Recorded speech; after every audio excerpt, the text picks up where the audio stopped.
ini? Alhamdulillah sehat.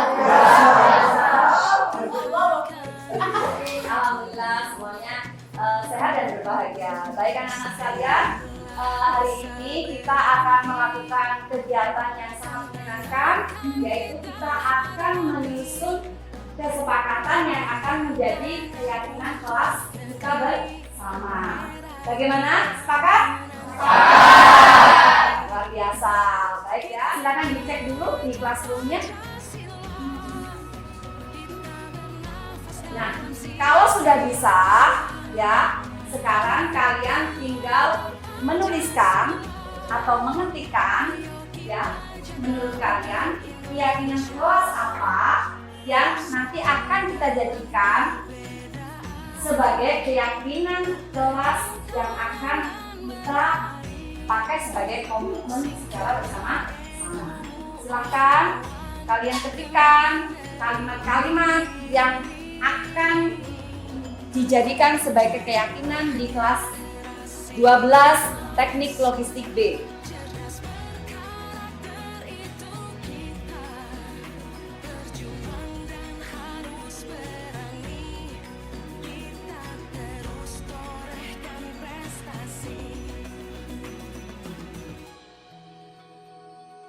Baiklah ya, di sini kalian sudah menuliskan pendapat kalian tentang keyakinan kelas apa saja yang akan kita sepakati. Nah, sekarang kita akan pilah-pilah keyakinan kelas mana yang nanti akan kita sepakati sehingga jumlahnya jauh lebih sedikit dan mudah diingat. Jadi yang sama silakan nanti kita buat kalimat yang lebih gampang atau mudah diingat, ya. Ada yang bisa membantu Bu Rindi? Baik, silakan Anissa.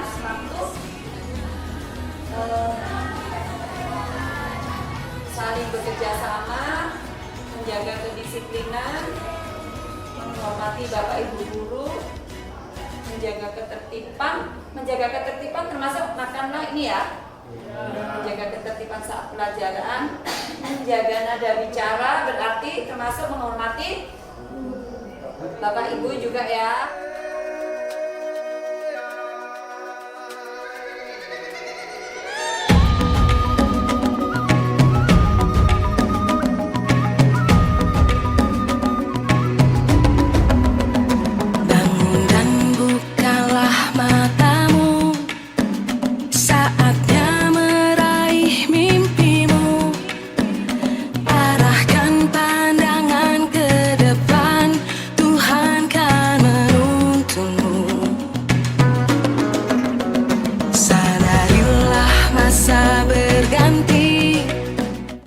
Assalamualaikum warahmatullahi wabarakatuh. Perkenalkan, nama saya Bagus Setiawan dari kelas 12 Teknik Logistik SMK Negeri 4 Malang. Saya diajarkan oleh Bu Rindi Astuti untuk membuat keyakinan kelas, dan pastinya di kelas saya sangat menyenangkan, apalagi untuk saya lebih menyenangkan lagi. Kita belajar Pancasila.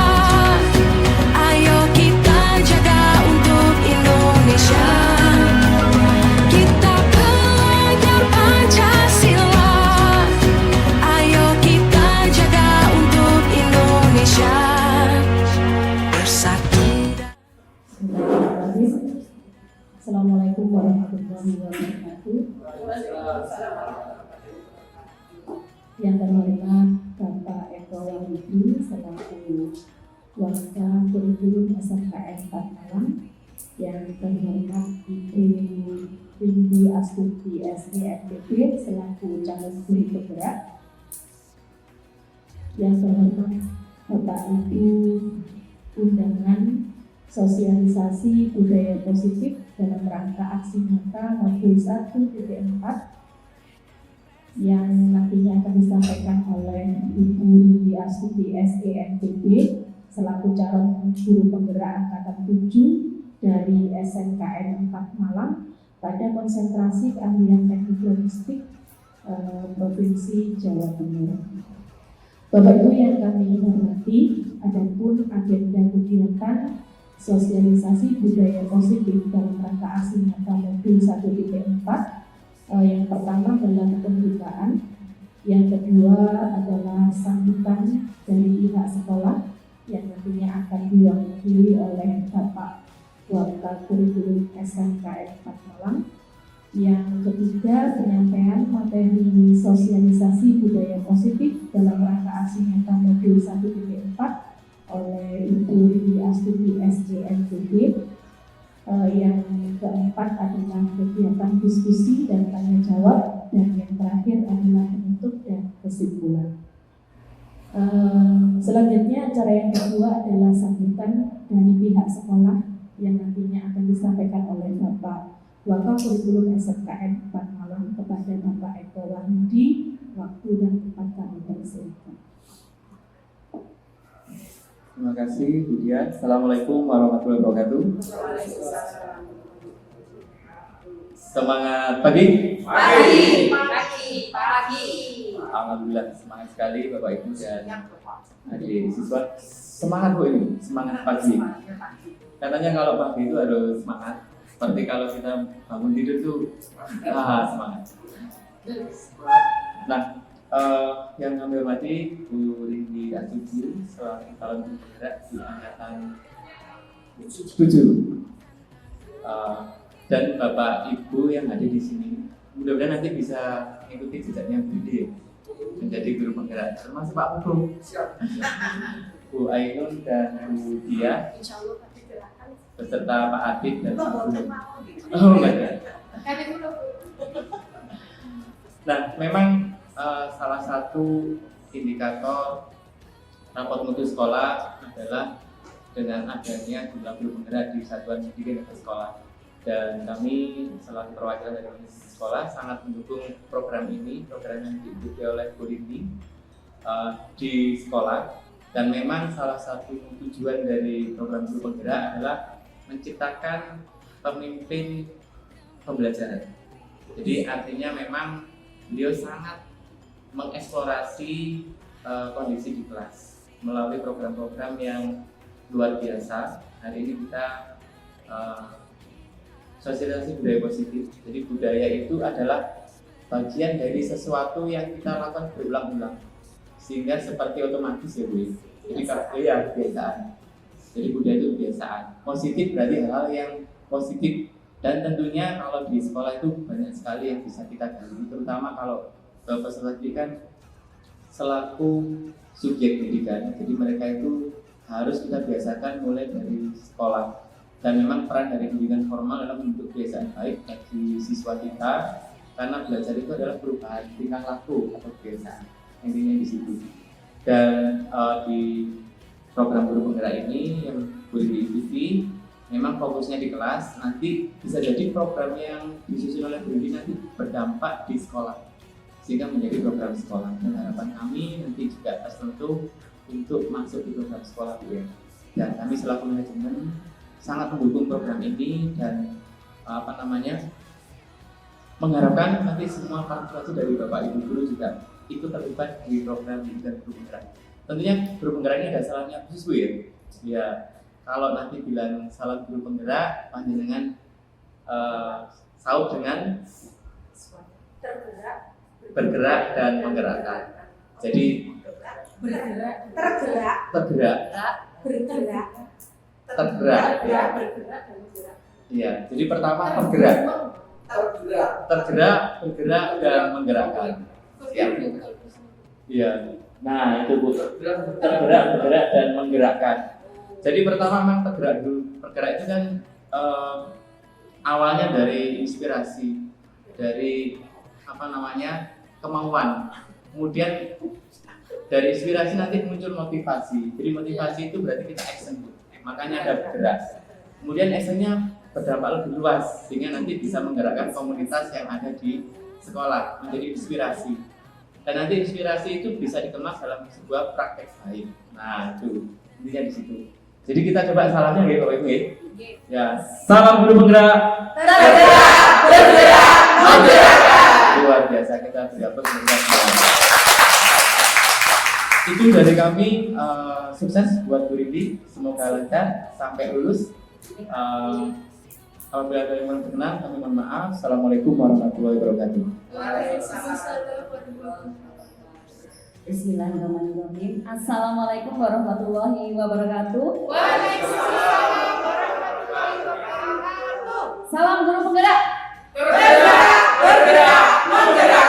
Luar biasa, terima kasih atas kehadiran Bapak Ibu sekalian di sini. Yang terhormat Bapak Eko Wahyudi selaku Wakil Kepala Sekolah Bidang Kurikulum di SMK Negeri 4 Malang yang telah memberikan dukungan yang luar biasa terhadap saya secara pribadi maupun kami di konsentrasi keahlian teknik logistik.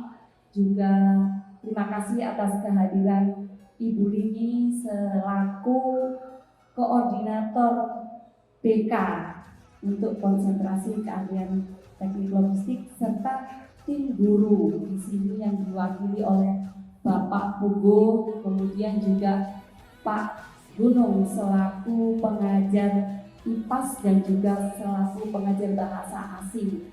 Di sini konsentrasi keahlian teknik logistik, bahasa asingnya adalah bahasa Jerman salah satunya. Kemudian juga rekan satu tim kami yang sangat luar biasa dukungannya, supportnya terhadap kami yang mengikuti program guru penggerak, Ibu Dia, Bu Ainun, dan juga Bapak Kabeng, Bapak Adit yang sudah mempersiapkan sarana dan prasarana yang kami butuhkan untuk kegiatan sosialisasi ini. Baik Bapak Ibu, izinkan saya untuk berbagi apa saja yang sudah kami lakukan dalam program guru penggerak dalam modul 1, di mana modul 1 ini terdiri dari 4 unit materi Pak, yaitu modul 1.4 terkait dengan filosofi kahadir, kemudian modul 1.2 terkait dengan peran guru penggerak, peran dan fungsi guru penggerak, kemudian modul 1.3 itu berkaitan dengan visi dan misi guru penggerak, dan kemudian di modul 1.4 ini berkaitan dengan pelaksanaan budaya positif. Nah, berkaitan dengan hal ini, ketika kita kembali kepada misi ya dan visi dan misi dari pemerintah sendiri untuk melaksanakan Merdeka Belajar, ini tentunya tidak terlepas dengan budaya positif. Nah, sebelum kita masuk ke materi Bapak, kami ingin mendengar pengalaman-pengalaman dari Bapak Ibu sekalian dalam penerapan budaya positif, terutama terkait dengan penegakan disiplin, kemudian pemberian motivasi, pemberian penghargaan, dan juga pemberian hukuman terhadap murid atau siswa yang melakukan pelanggaran-pelanggaran terkait dengan peraturan sekolah. Nah, bagaimana kalau kita dengar dulu pengalaman dari Bapak Eko selaku Wakil Kepala Sekolah sekaligus sebagai rekan suatu tugas kepada siswa yang misalkan terlambat, itu kita rubah menjadi suatu kegiatan yang positif, bukan lagi dilihat dari sudut pandang menghukum atau memberi punishment ya. Ini tadi pengalaman dari Bapak Eko Wahyudi. Nah, kita mungkin akan dengar pengalaman dari sudut pandang ibu-ibu Bapak ya, gitu. Monggo Bu Diah yang dalam hal ini selaku pengajar produktif pada konsentrasi keahlian teknik logistik, bagaimana pengalaman-pengalamannya ini? Terima kasih Bu Rini. Untuk kami pengajar logistik, karena ada kata-kata budaya positif nih, kami membudayakan siswa untuk setiap masuk lab dan setiap keluar lab itu harus selalu membersihkan lingkungan lab. Jadi memang itu kita biasakan, mulai tidak boleh membawa makanan, tidak boleh minum pada saat kegiatan di lab, ya. Jadi kita biasakan disiplin pada saat penggunaan lab. Itu saja Bu Ridi. Nah, kemudian kita lihat dari sudut pandang Ibu Rini selaku guru BK, bagaimana terkait dengan perilaku siswa yang tentunya saat ini itu berbeda kondisinya, berbeda keadaannya dengan kami atau bahkan mungkin dengan murid-murid atau siswa-siswa sebelumnya. Monggo Bu Rini.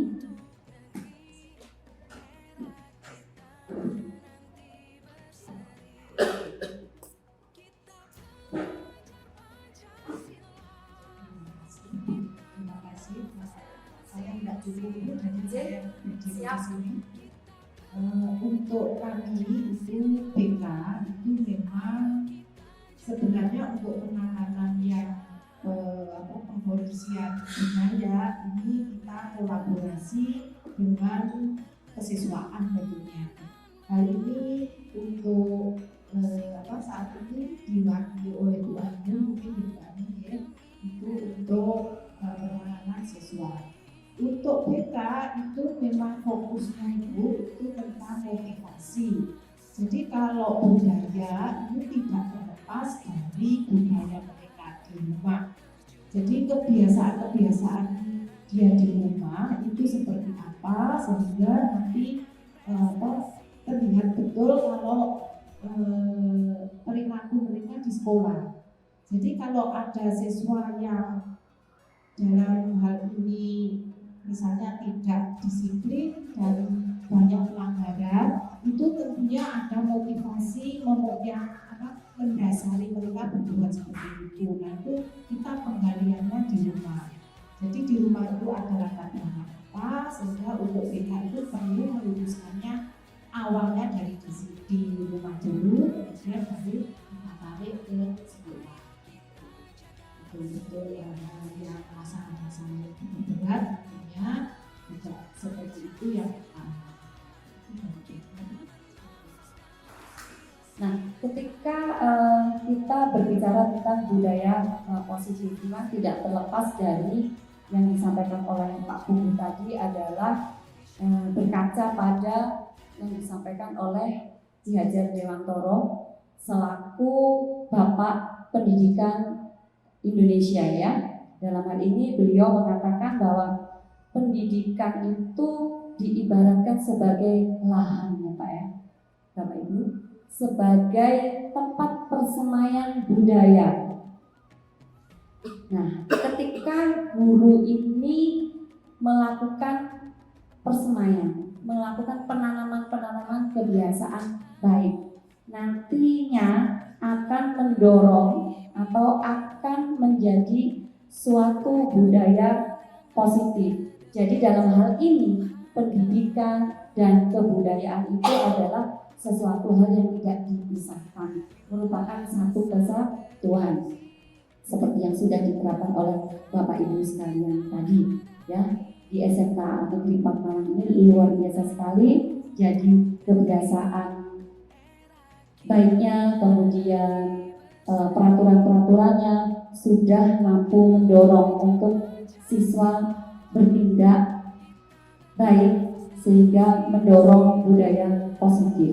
Nah, kemudian yang disampaikan oleh Pak Pugu tadi juga, pendidikan adalah sebuah perubahan. Jadi pendidikan itu tidak statis. Pendidikan itu bersifat dinamis.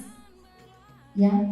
Jadi perubahan itu adalah suatu kekekalan di dalam bidang pendidikan. Jadi perubahan itu wajib adanya, meskipun itu terkadang tidak nyaman. Kemudian ada pertentangan. Nah, disitulah letak tantangan kita sebagai seorang guru mengajar di era Gen Z ini ya, bukan lagi milenial tetapi Gen Z-nya. Nah, berbagai kebudayaan ini, berbagai budaya ini akan berpengaruh tentunya terhadap perkembangan kepribadian para siswa yang ada di SMK Negeri 4 Malang. Ya, namun kita harus memahaminya bahwa perbedaan itu, perubahan-perubahan tersebut akan membawa suatu keunikan tersendiri. Baik Bapak Ibu, dalam kesempatan ini izinkan kami menyampaikan sekilas mengenai budaya positif, berbagai materi yang sudah kami peroleh dari program guru penggerak pada angkatan 7. Nah, bisa kita saksikan di layar ya.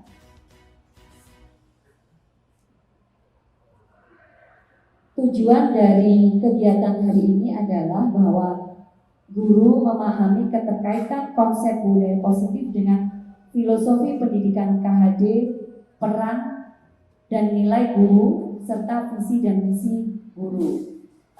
Tadi telah disampaikan berbagai pengalaman yang tentunya ini sudah mencerminkan bagaimana pemahaman Bapak Ibu sekalian mengenai keterkaitan konsep budaya positif dan juga pelaksanaan Merdeka Belajar. Kemudian guru dapat menyusun langkah dan strategi yang lebih efektif, konkret dan realistis untuk mewujudkan budaya positif baik itu di kelas maupun di sekolah melalui keyakinan kelas dan restitusi. Nah, berbagai kegiatan yang Bapak Ibu sudah lakukan tadi ya, itu sudah mencerminkan bagaimana keyakinan kelas itu dilaksanakan, ataupun keyakinan di sekolah itu dilaksanakan. Dan Bapak Ibu melakukan solusi-solusi terhadap permasalahan yang ditimbulkan oleh siswa ya melalui tahap-tahap. Nah, di sini yang kita sebut dengan istilah restitusi.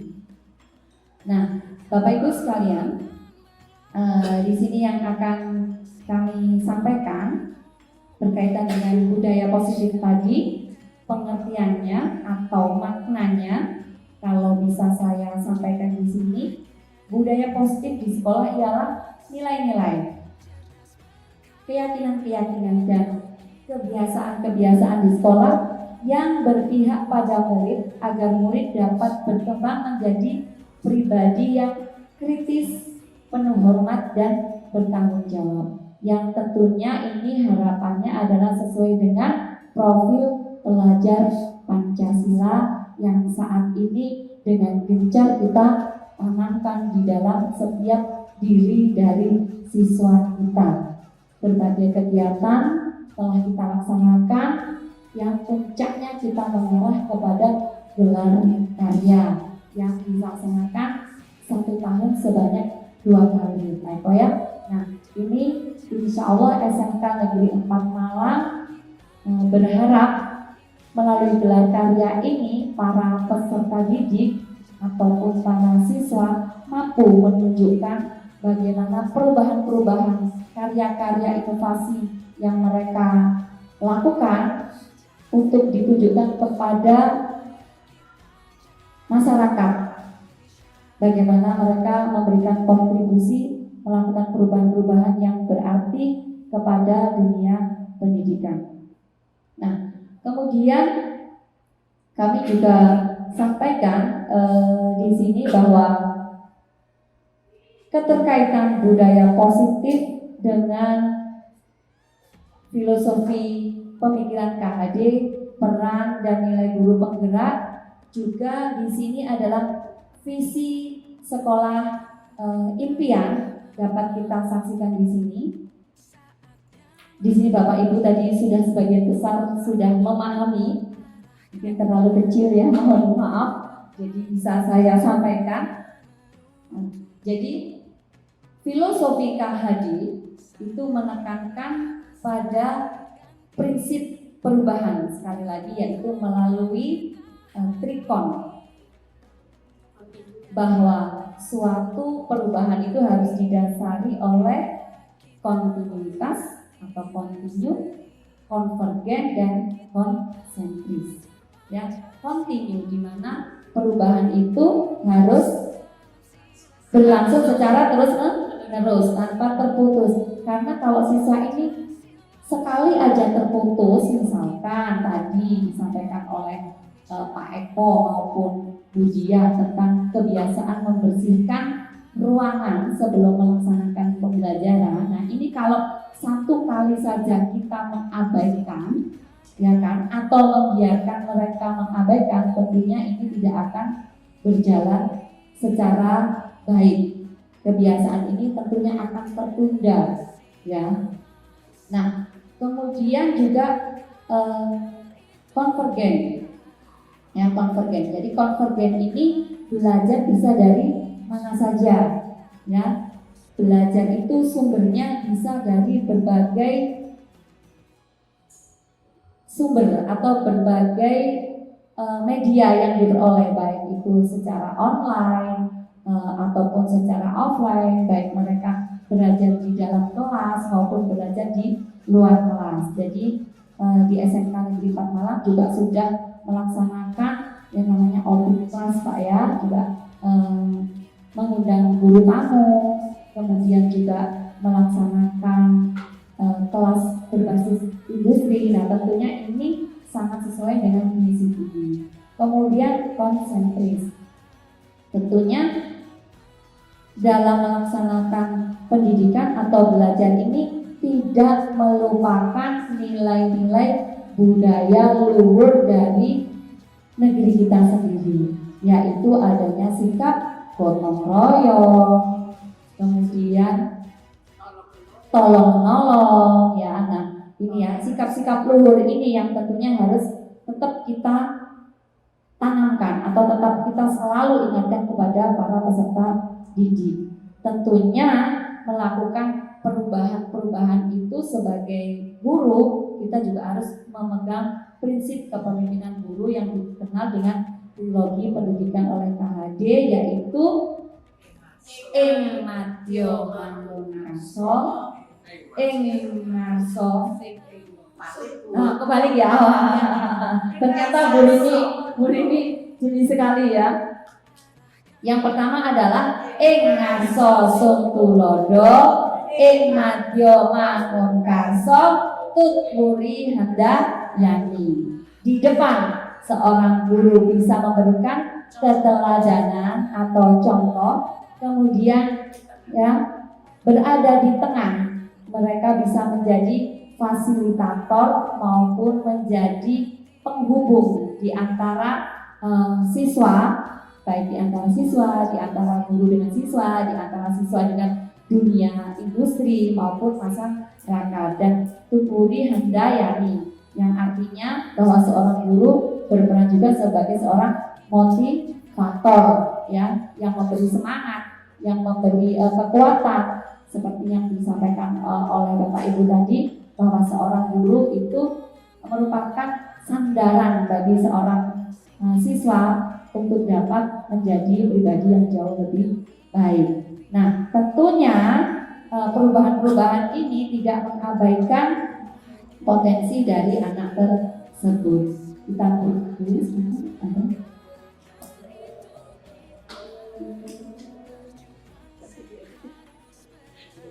gimana Pak?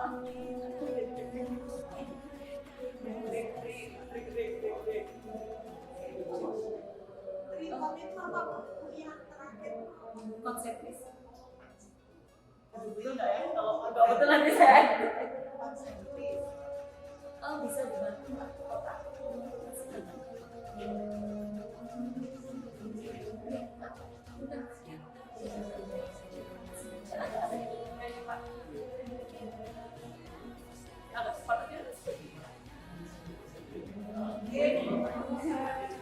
Terima kasih Pak Eko, terima kasih.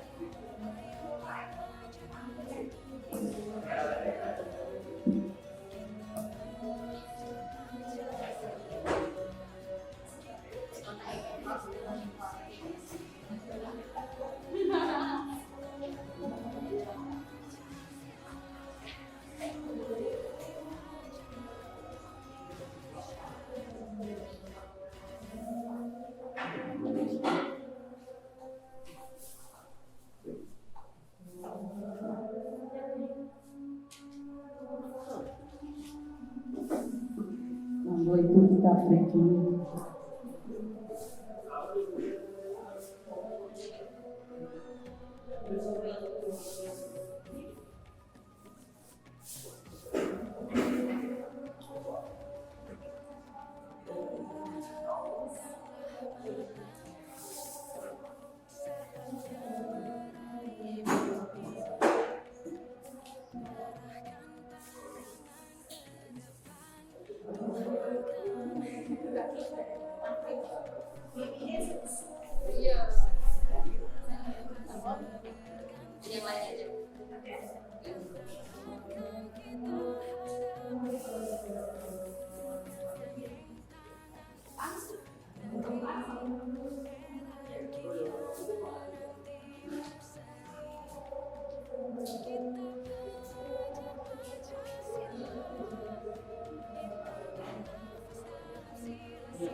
Prinsip perubahan yang dilakukan di dalam pendidikan tentunya tidak mengabaikan bahwa setiap anak mempunyai potensi yang disampaikan oleh KHD bahwa setiap anak memiliki kodrat alam dan kodrat zaman, di mana kodrat alam adalah anak terlahir dengan latar lingkungan yang berbeda, latar belakang lingkungan yang berbeda-beda, dan juga kodrat zaman, mereka terlahir dalam situasi yang berbeda-beda juga.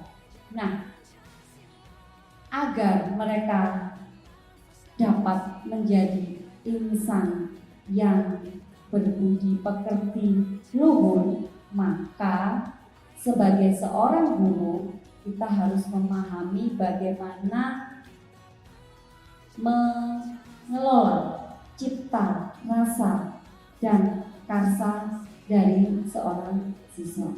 Nah, ini juga berkaitan dengan tenaga, upaya, dan tindakan yang harus dilakukan. Baik Bapak Ibu, peran dan nilai sebagai seorang guru tentunya tidak terlepas dari bagaimana kita menciptakan pembelajaran yang berpihak pada siswa, pembelajaran yang berpihak kepada murid, yang itu bisa tercipta dalam budaya atau lingkungan yang memiliki budaya positif, di mana dilandasi oleh suatu kebiasaan-kebiasaan baik yang tercipta melalui kesepakatan kelas atau peraturan kelas, kemudian juga terbentuknya keyakinan kelas maupun keyakinan sekolah. Ya. Nah, berkaitan dengan segitiga restitusi ini, kita akan saksikan bagaimana penerapan segitiga restitusi dalam penanganan murid yang melakukan suatu pelanggaran kesepakatan kelas maupun keyakinan kelas atau keyakinan sekolah. Mohon izin Bapak Ibu untuk memutarkan video yang diterapkan di lingkungan sekolah yang dikenal dengan nama restitusi.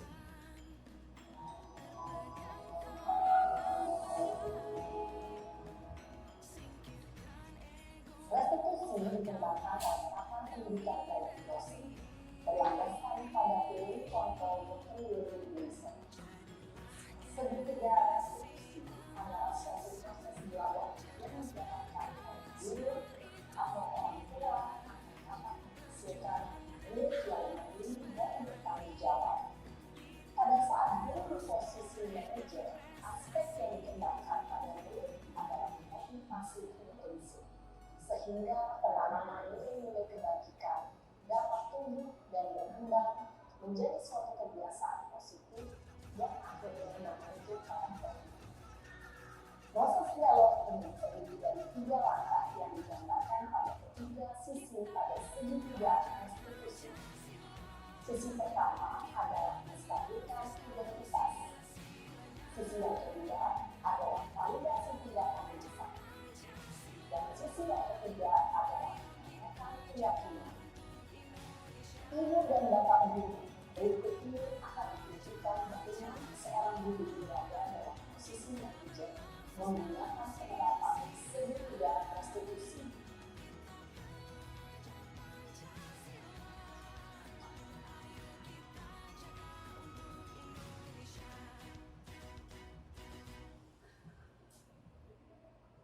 Siang Sarah.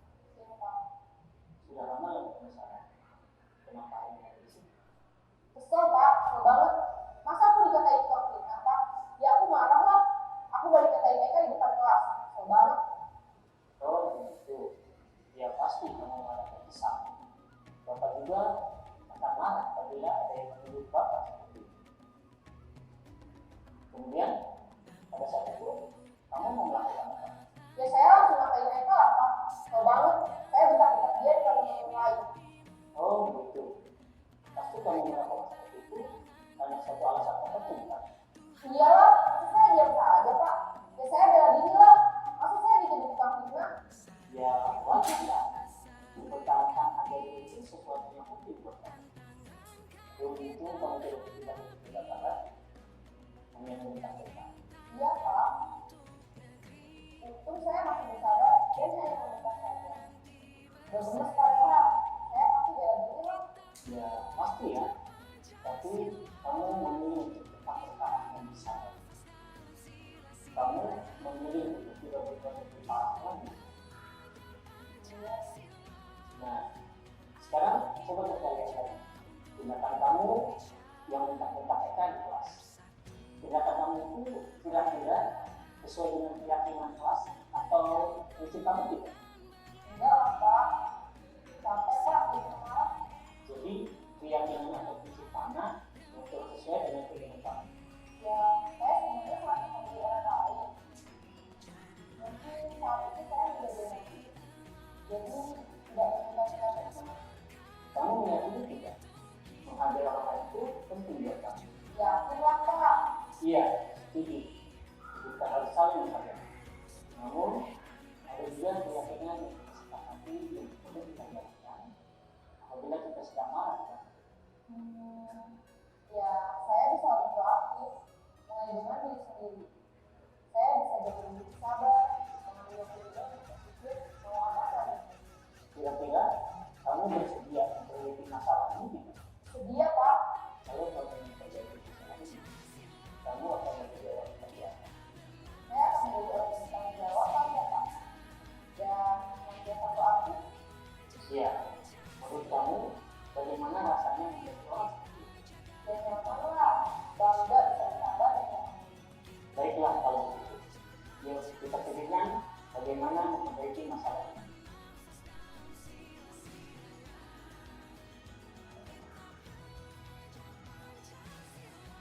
Ibu dan bapak guru hebat, baru saja kita menyaksikan contoh bagaimana seorang guru berada dalam posisi manajer menggunakan penerapan segitiga restitusi. Mari kita bahas satu persatu. Nah, baik Bapak Ibu, dalam video tadi kita menyaksikan bagaimana seorang guru melakukan penanganan terhadap murid atau siswa yang bermasalah. Nah, tentunya sebetulnya ini sudah sering kita lakukan ya Ibu ya, gitu.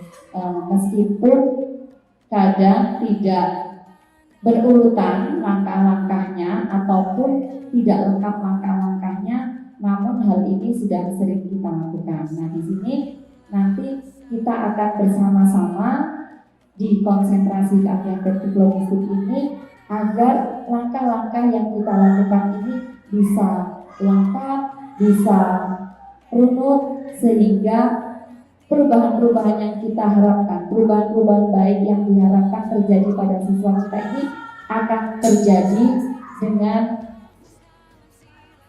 lebih kontinu dan juga bisa memberikan efek atau memberikan dampak yang sangat berarti dalam kehidupan mereka sehari-hari. Apakah ada tanggapan dari Bapak Ibu? Bu Rini, monggo. Terima kasih. Sebenarnya memang betul yang dikatakan Bu Dewi bahwa kita itu pasti mengalami hal seperti yang video tadi. Cuma ini langkah-langkahnya itu tidak semuanya begitu pendapatkan. Untungnya kami di kita itu memang ini pembendengannya itu di sini seni komunikasi. Jadi kita seperti ini, tapi kalau kami itu pendekatannya namanya rasional. Nah, untuk Bapak Ibu guru yang lain tentunya ada pendekatan-pendekatan sendiri yang mungkin nanti akan diterapkan untuk menangani atau membantu siswa yang mengalami masalah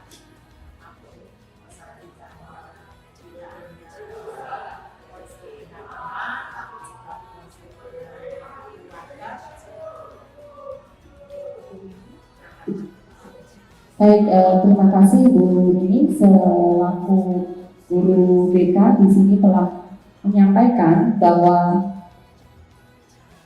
pada prinsipnya bahwa setiap guru sebaiknya memiliki seni berkomunikasi atau memiliki keterampilan juga untuk menerapkan restitusi ini karena pengaruhnya akan sangat signifikan terhadap penanganan sejak dini ketika seorang siswa melakukan suatu pelanggaran. Nah, tentunya hal ini tidak terlepas dari bagaimana seorang guru selalu mengingatkan, selalu mengajak para murid atau siswanya untuk kembali lagi kepada kesepakatan atau peraturan-peraturan yang sudah ditetapkan atau disepakati bersama antara murid tersebut dengan orang tua, dengan sekolah, dan juga dengan kelasnya, gitu ya. Nah, tentunya ini akan sangat relevan ketika para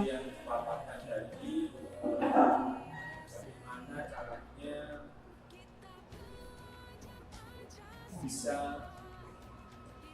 mengayomi, mewadahi ketika ada siswa yang melakukan pelecehan. Jadi serta-merta tidak memvonis kepada anak itu. Jadi bagaimana memberikan suatu motivasi atau gambaran agar si anak tersebut itu tidak bisa mengulang kematian kasus yang sama. Jadi memberikan suatu pemaparan, memberikan suatu manfaat dan kemudian apa yang dilakukan supaya anak itu bisa memberikan suatu kesimpulan secara diri ketika dia menghadapi suatu kondisi yang sama atau yang lebih dari maka anak tersebut bisa memberikan suatu kesimpulan dan kemudian bisa memberikan suatu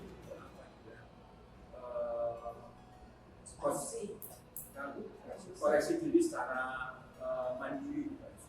Itu yang mungkin garis besar yang saya beri pemaparan dari itu. Terima kasih.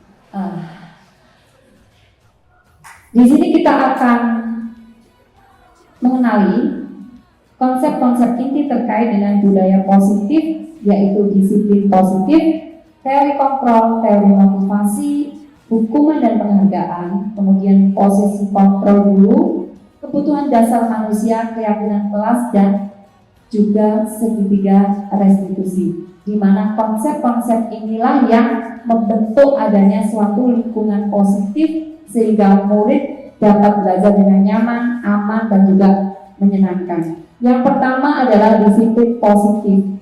di sini adalah pendekatan untuk menuntun kodrat anak agar berdaya dalam mengontrol diri dan menguasai diri untuk melakukan tindakan yang memiliki nilai-nilai kebajikan. Disiplin positif menjadi unsur utama dalam mewujudkan budaya positif. Nah, menerapkan disiplin positif ini juga jadi tantangan tersendiri untuk para guru, karena kita kadang tidak. Hukuman dan penghargaan adalah suatu cara mengontrol perilaku murid yang dapat menghambat potensinya. Baik hukuman maupun penghargaan itu bisa juga menghambat potensinya. Ketika anak itu dihukum terlalu keras, akan mengkerdilkan kepercayaan dirinya, dan ketika mendapatkan pujian atau kita berikan pujian yang terlalu berlebihan, dia juga akan lalai ya, seperti itu. Dan ini juga seringkali kita hadapi. Maka kita sebagai guru bagaimana mengambil posisi yang bijak di antara hukuman dan penghargaan ini.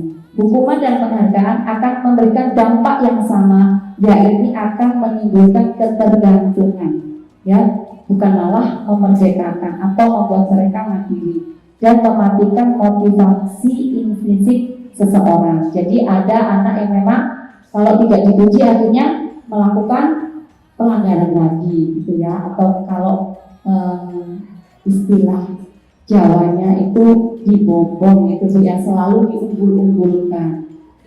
Nah, seperti itu. Nah, selanjutnya,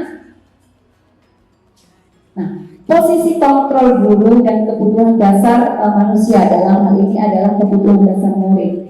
Ya, terdapat 5 posisi kontrol guru, yaitu sebagai penghukum, sebagai pembuat rasa bersalah, ya.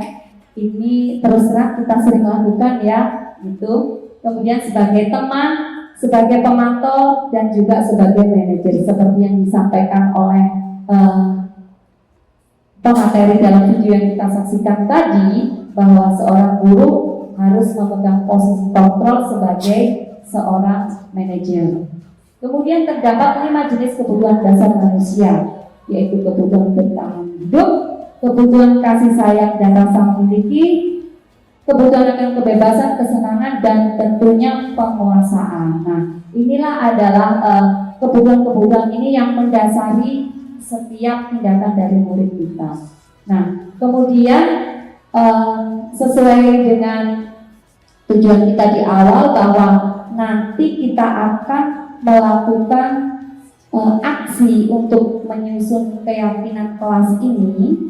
Itu bagaimana keyakinan kelas yang sebetulnya sudah kita laksanakan ini kemudian akan kita wujudkan dalam bentuk grafis secara tertulis, sehingga anak-anak ini akan mudah untuk mengakses lagi, mengingat lagi, dan kalau lupa membaca dan melihatnya di kelas. Yaitu keyakinan kelas ini artinya adalah suatu nilai-nilai kebajikan yang diyakini oleh anggota kelas atau siswa di kelas tersebut untuk menumbuhkan motivasi intrinsik dan budaya positif, karena kebanyakan selama ini adalah motivasinya itu berasal dari luar, takut dimarahi, takut dihukum, dan lain sebagainya, ya. Nah, dengan adanya keyakinan kelas ini nanti kita harapkan akan muncul kesadaran seperti yang disampaikan oleh Pak Pugu tadi, bahwa sudah ada sebagian kelas yang motivasinya itu sudah dari dalam, ya, sudah luar biasa. Tentunya ini akan lebih baik kalau ditularkan juga ke kelas-kelas yang lain, ya. Selanjutnya juga berkaitan dengan segitiga restitusi yang sudah kita saksikan bersama tadi. Intinya adalah ada 3 langkah penting yang harus kita lakukan, yaitu menstabilkan identitas, validasi tindakan yang salah, serta menanyakan keyakinan, baik keyakinan kelas maupun keyakinan sekolah, sehingga setiap guru bisa melakukan dengan segera restitusi pada saat anak tersebut melakukan kesalahan atau melakukan pelanggaran tanpa menunda-nunda lagi, ya. Nah, mungkin satu kali lagi kita dengar pendapat dari guru sekaligus wali kelas, ya, di sini guru pengajar bahasa asing sekaligus wali kelas dari Bapak Gunung. Bagaimana Pak dengan apakah pernah melakukan langkah-langkah atau upaya-upaya yang tercantum di dalam segitiga restitusi tadi Pak? Oke, terima kasih Bu Lindi atas kesempatannya. Jadi kapan hari di semester ini itu saya pernah menemukan di kelas anak ini tuh ketika saya memberikan arahan yang bersangkutan menunjukkan sikap yang tidak seharusnya. Kemudian 1-2 kali saya teriakan, hari yang ketiga kali saya panggil. Saya panggil tidak atas kamu ini begini segala macam tidak. Saya ajak ngobrol dulu. Nanti ngomongin apa sih? Kok saya juga ingin tahu sih. Dia ngomongin Pak saya cerita tentang kereta. Keretanya kenapa? Ya keretanya begini segala macam. Oke, itu posisi yang pas enggak ketika dalam kelas gurunya sedang menjelaskan kamu membicarakan hal lain. Kira-kira saya juga perlu mendengarkan itu apa enggak? Saya kira berapa? Oke, terus hal yang seperti ini apakah tidak merupakan hal yang benar apa enggak? Kelas ya enggak sih Pak. Nah, terus baiknya gimana? Berarti nanti lain kali saya akan coba menjelaskan. Cukup dengan mencoba atau terus mempertahankan itu. Saya akan terus mempertahankan. Oke, sekarang saya lihat di catatanmu kamu mencatat apa tidak? Ternyata tidak. Kemudian saya tanyain, kok nggak nyatet kenapa? Saya kalau nyatet itu agak, kalau kita alasannya ada. Lantas kalau kamu caranya belajar gimana? Kamu lebih suka pakai cara yang seperti apa? Kalau saya lebih suka mendengar. Oke, kalau memang caramu belajar seperti itu, saya kasih kamu tantangan. Kamu harus bisa lebih cepat bicara dalam bahasa asing dibandingkan teman-teman sekelas. Pakai caramu sendiri mendengarkan kita. Berani apa enggak? Ya Pak, saya berani. Oke, tunggu hasilnya. Saya tunggu itu. Itu sih yang saya temukan. Wah, keren sekali ya ini pendekatan dari Pak Gunung ini terhadap pelanggaran yang ditemui ketika seorang siswa tidak mencatat, tapi malah lebih memilih gaduh di kelas dan tidak mencatat materi atau hal-hal penting yang telah disampaikan oleh Pak Gunung di kelas ya. Nah, tentunya ini sudah sejalan dengan langkah-langkah yang ada di segitiga restitusi, di mana Pak Gunung tadi mulai dari menstabilkan dulu ya, kemudian juga memvalidasi tindakannya, kemudian juga menanyakan gitu keyakinan-keyakinan yang dia ketahui atau yang dia yakini gitu. Nah, baik Bapak Ibu sekalian, ya, berbagai pengalaman Bapak Ibu ini tentunya adalah hal yang sangat berharga dan luar biasa sekali untuk selalu kita jalankan di kelas sehingga nanti akan menjadi budaya positif di mana kelas akan menjadi tempat yang menyenangkan, tempat yang sangat ideal untuk para siswa mengembangkan dirinya, ya, juga memperoleh kompetensi atau keterampilan sesuai dengan tujuan-tujuan yang ingin mereka capai. Jika kami perhatikan atau kami tarik suatu inti dari pembicaraan kita tadi, bahwa ternyata ada hal-hal yang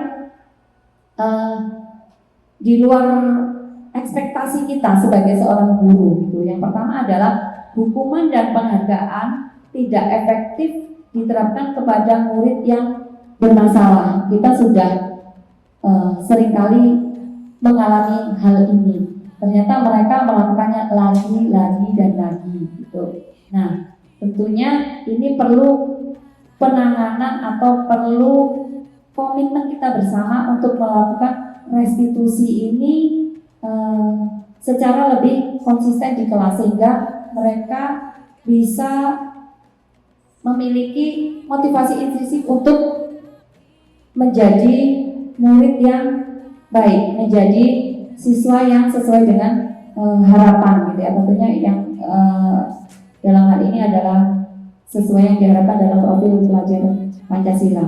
Kemudian terdapat 5 posisi kontrol guru dalam menangani siswa yang melakukan pelanggaran. Positif, teori kontrol, teori motivasi, hukuman dan penghargaan. Kemudian posisi kontrol guru, kebutuhan dasar manusia, keyakinan kelas, dan juga segitiga restitusi, di mana konsep-konsep inilah yang membentuk adanya suatu lingkungan positif sehingga murid dapat belajar dengan nyaman, aman, dan juga menyenangkan. Yang pertama adalah disiplin positif.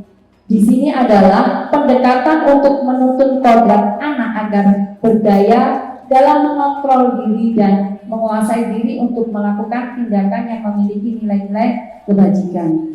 Disiplin positif menjadi unsur utama dalam mewujudkan budaya positif. Nah, menerapkan disiplin positif ini juga jadi tantangan tersendiri untuk para guru, karena kita kadang tidak bisa membedakan antara mendisiplinkan secara positif maupun dengan punishment atau hukuman.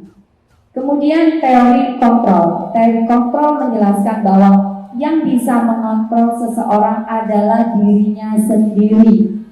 Seseorang akan melakukan sesuatu atau tidak sangat bergantung dari dirinya sesuai dengan motivasi pemenuhan kebutuhan dasar masing-masing. Seperti yang disampaikan oleh rekan-rekan yang hadir di sini tadi, bahwa setiap anak ketika melakukan suatu tindakan itu ada motivasi tertentu.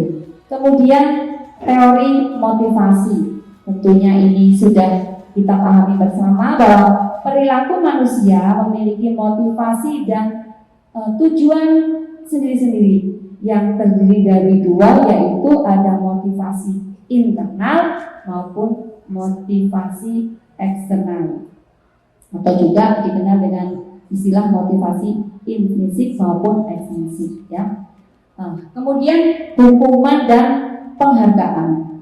Hukuman dan penghargaan ini memang adalah suatu hal yang bertolak belakang, tetapi terkadang kedua-duanya ini bisa berpengaruh baik positif maupun negatif terhadap peserta didik. Hukuman dan penghargaan adalah suatu cara mengontrol perilaku murid yang dapat menghambat potensinya. Baik hukuman maupun penghargaan itu bisa juga menghambat potensinya. Ketika anak itu dihukum terlalu keras, akan mengkerdilkan kepercayaan dirinya, dan ketika mendapatkan pujian atau kita berikan pujian yang terlalu berlebihan, dia juga akan lalai ya, seperti itu. Dan ini juga seringkali kita hadapi. Maka kita sebagai guru bagaimana mengambil posisi yang bijak di antara hukuman dan penghargaan ini.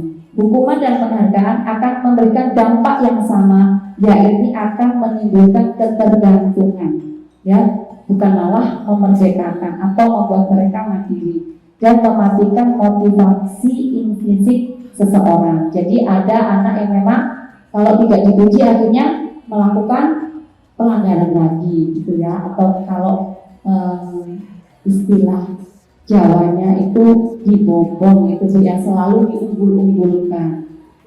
Nah, seperti itu. Nah, selanjutnya, posisi kontrol guru dan kebutuhan dasar manusia dalam hal ini adalah kebutuhan dasar murid. Ya, terdapat 5 posisi kontrol guru, yaitu sebagai penghukum, sebagai pembuat rasa bersalah. Ya, ini terus terang kita sering lakukan ya. Gitu. Kemudian sebagai teman, sebagai pemantau, dan juga sebagai manajer, seperti yang disampaikan oleh pemateri dalam video yang kita saksikan tadi, bahwa seorang guru harus memegang posisi kontrol sebagai seorang manajer.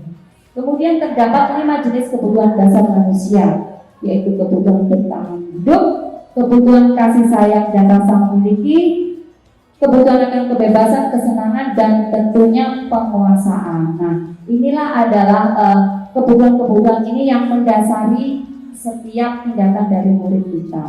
Nah, kemudian sesuai dengan tujuan kita di awal bahwa nanti kita akan melakukan aksi untuk menyusun keyakinan kelas ini.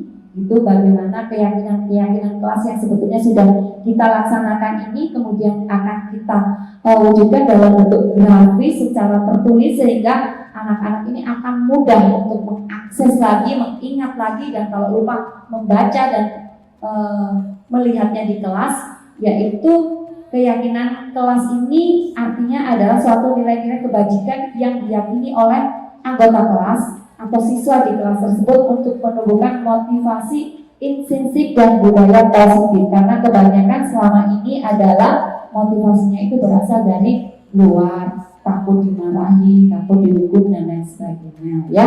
Nah, dengan adanya keyakinan kelas ini nanti kita harapkan akan muncul kesadaran seperti yang disampaikan oleh Pak Pugu tadi bahwa sudah ada sebagian kelas yang motivasinya itu sudah dari dalam, ya sudah luar biasa. Tentunya ini akan lebih baik kalau ditularkan juga ke kelas-kelas yang lain.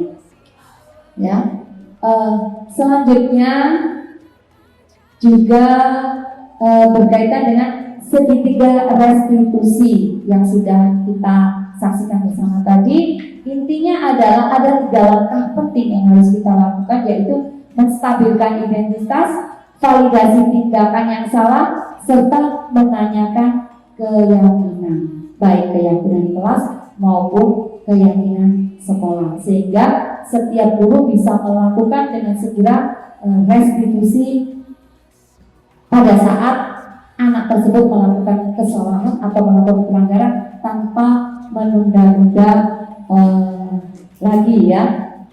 Nah, mungkin satu kali lagi kita dengar pendapat dari guru sekaligus wali kelas ya. Di sini guru pengajar bahasa asing sekaligus wali kelas dari Bapak Gunung. Bagaimana Pak dengan apakah pernah melakukan langkah-langkah atau upaya-upaya yang tercantum di dalam segitiga restitusi tadi Pak? Jadi kapan hari di semester ini itu saya pernah menemukan di kelas anak ini itu ketika saya memberikan arahan yang bersangkutan menunjukkan sikap yang tidak seharusnya. Kemudian 1-2 kali saya tanyakan, ada yang tidak ada saya panggil tidak atas kamu ini begini segala macam tidak. Saya ajak ngobrol dulu. Jadi ngomongin apa sih? Kok saya juga ingin tahu. Dia ngomongin Pak saya cerita tentang kereta. Keretanya kenapa?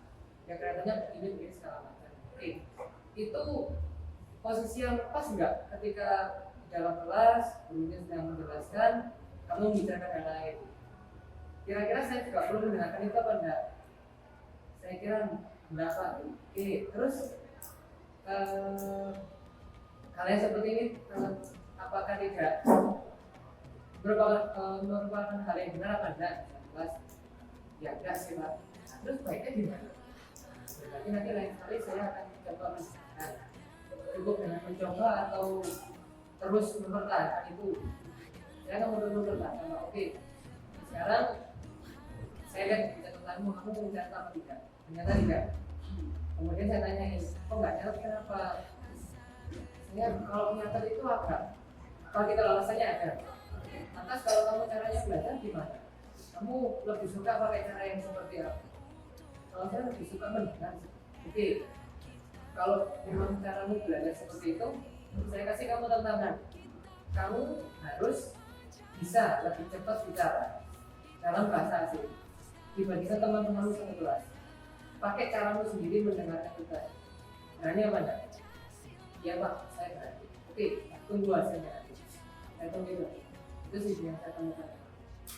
Wah, keren sekali ya ini pendekatan dari Pak Gunung ini terhadap pelanggaran yang ditemui ketika seorang siswa tidak mencatat, tapi malah lebih gaduh, memilih gaduh di kelas dan tidak mencatat materi atau hal-hal penting yang telah disampaikan oleh Pak Guru di kelas ya. Nah, tentunya ini sudah sejalan dengan langkah-langkah yang ada di segitiga restitusi, di mana Pak Guru tadi mulai dari menstabilkan dulu ya, kemudian juga memvalidasi tindakannya, kemudian juga menanyakan gitu keyakinan-keyakinan yang dia ketahui atau yang dia yakini gitu. Nah, baik Bapak Ibu sekalian, ya, berbagai pengalaman Bapak Ibu ini tentunya adalah hal yang sangat berharga dan luar biasa sekali untuk selalu kita jalankan di kelas, sehingga nanti akan menjadi budaya positif, di mana kelas akan menjadi tempat yang menyenangkan, tempat yang sangat ideal untuk para siswa mengembangkan dirinya, ya, juga memperoleh kompetensi atau keterampilan sesuai dengan tujuan-tujuan yang ingin mereka capai. Jika kami perhatikan atau kami tarik suatu inti dari pembicaraan kita tadi, bahwa ternyata ada hal-hal yang di luar ekspektasi kita sebagai seorang guru gitu. Yang pertama adalah hukuman dan penghargaan tidak efektif diterapkan kepada murid yang bermasalah. Kita sudah seringkali mengalami hal ini. Ternyata mereka melakukannya lagi dan lagi gitu. Nah, tentunya ini perlu penanganan atau perlu komitmen kita bersama untuk melakukan restitusi ini secara lebih konsisten di kelas, sehingga mereka bisa memiliki motivasi intrinsik untuk menjadi murid yang baik, menjadi siswa yang sesuai dengan harapan gitu ya. Tentunya yang dalam hal ini adalah sesuai yang diharapkan dalam profil pelajar Pancasila. Kemudian terdapat 5 posisi kontrol guru dalam menangani siswa yang melakukan pelanggaran. Nah, saat ini mungkin kita lebih banyak kepada sebagai seorang teman maupun seorang pemantau, ya, sehingga seringkali murid itu masih melakukan pelanggaran karena merasa dekat dengan gurunya, sehingga ya sudah, saya sepertinya kalau melanggar 1 kali sama guru saya tidak ada masalah gitu kan, guru saya baik sama saya gitu, ya kan. Atau ketika guru itu bertindak sebagai pemantau, ya sudah, nanti kalau saya melakukan kesalahan kan guru saya pasti akan mengingatkan lagi gitu. Nah, mengingatkan lagi. Nah, itu yang juga kurang memberikan dampak yang signifikan. Nah, kedepannya saya rasa atau kita semua sepakat bahwa posisi guru sebagai manajer lah yang nanti akan kita terapkan. Kemudian guru perlu mengetahui sejauh mana pemenuhan kebutuhan dasar murid ini sudah dapat terwujud gitu ya. Nah, ini penting seperti yang disampaikan oleh guru tadi, bahwa seorang atau seorang murid itu melakukan suatu pelanggaran, kemudian melakukan kesalahan yang berulang, itu tentunya didasari oleh suatu motivasi, di mana motivasi itu juga dilandasi oleh kebutuhan dasar murid, misalkan kepada murid, misalkan tadi berkaitan dengan kasih sayang, perhatian, ya, eksistensi gitu. Nah, kemudian keyakinan kelas memiliki tingkat yang lebih tinggi dari aturan atau kesepakatan kelas ya, karena kalau sudah menyangkut keyakinan, anak-anak yakin bahwa apa yang dilakukan itu adalah sesuatu yang baik, sehingga mereka tidak perlu diingatkan lagi dimanapun mereka berada, otomatis langsung teringat dengan apa yang sudah menjadi keyakinan di kelas tersebut gitu. Tentunya untuk membiasakannya gitu harus kita lakukan secara visual gitu ya. Nah, secara visualisasi. Jadi nanti kita akan menyusunnya ke dalam suatu bentuk grafis, bisa poster, bisa infografis untuk kita letakkan di kelas. Saya kemudian juga mengamati. Baik Bapak Ibu, demikian pemaparan yang bisa kami sampaikan terkait dengan budaya positif. Semoga hal ini akan bisa kita terapkan dan juga kita laksanakan secara konsisten sehingga akan membawa perubahan yang jauh lebih baik kita sebagai guru maupun kepada siswa kita yang akan mengantarkan sekolah kita menjadi sekolah yang ideal bagi berkembangnya potensi maupun. Salam guru penggerak. Bergerak.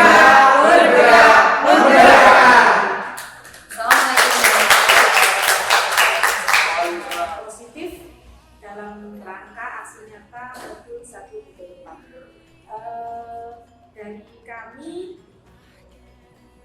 selaku pembawa acara menyimpulkan dari kegiatan pada pagi hari ini, yang pertama adalah penerapan budaya positif sangat penting dalam rangka mewujudkan siswa yang memiliki karakter profil pelajar Pancasila sebagai implementasi Merdeka Belajar, sehingga nantinya aksi dari sosialisasi budaya positif ini bisa nantinya dibudayakan di lingkungan SMKN 4. Itu saja dari kami selaku pembawa acara. Terima kasih atas perhatian dari Bapak Ibu semua dalam kegiatan sosialisasi budaya positif dalam rangka aksi nyata modul 1.4 yang disampaikan oleh Ibu Dwi Astuti STMDG selaku calon guru penggerak angkatan 7 dari SMKN 4 Malang pada konsentrasi keahlian teknik logistik. Apabila ada salah kata dari kami mohon maaf, dan apabila ada kebenaran kata dari kami itu semata-mata dari Allah Subhanahu wa Ta'ala. Terima kasih atas perhatiannya. Saya akhiri. Assalamualaikum warahmatullahi wabarakatuh. Salam guru penggerak.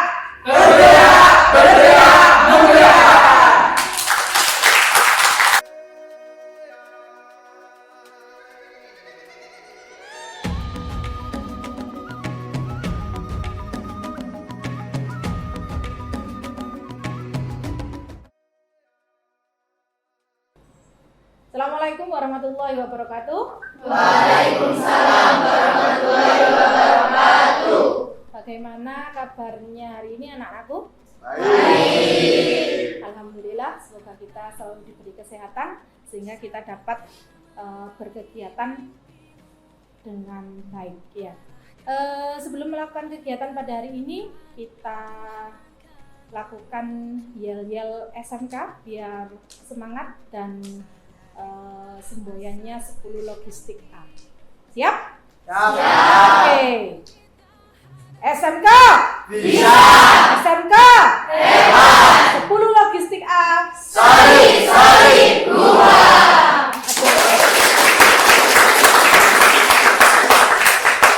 Oke, pada hari ini kita akan melakukan kesepakatan kelas ya, sebagai keyakinan kelas, di mana fungsi dari kesepakatan ini adalah agar kelas kita nyaman, aman, ya, tenang, ya. Jadi kesepakatan-kesepakatan apa yang kalian inginkan di kelas 10 logistik A ini, sehingga kegiatan pembelajaran di kelas 10 logistik A ini yang katanya tadi Budia akan selalu aman, tenang dan nyaman ya. Budia di situ nanti akan kalian tuliskan di Jamboard itu ya, kalian tuliskan kesepakatan-kesepakatan apa yang diinginkan oleh kalian individu sehingga nanti kita kumpulkan sehingga akan menjadi yang namanya kesepakatan kelas, dan itu nanti akan kita yakini ya, menjadi keyakinan kelas. Bisa dipahami? Sekarang kita bisa buka linknya di WA kalian, di WA grup kalian masing-masing ya.